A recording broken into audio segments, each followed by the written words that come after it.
Kifinomult ecsetvonások, sajátos színvilág és stílus jellemzi Léna Szancova képeit. Az orosz származású művész Szentpétervár legnevesebb építészmérnöki karán végzett. Tanárai nagy hangsúlyt fektettek a művészetekre, így kezdett el komolyabban foglalkozni a festészettel.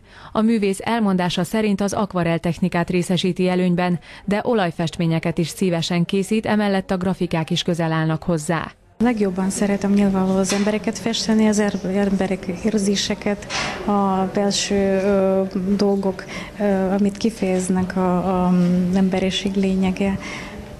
Nem tudom, amit esetleg mondjak az ők gondolatékról, nem tudom, amit fájdalomról, esetleg szerelemről, mindenről. Léna Szancova képei számos nemzetközi galéria és magángyűjtő kollekcióját gazdagítják világszerte.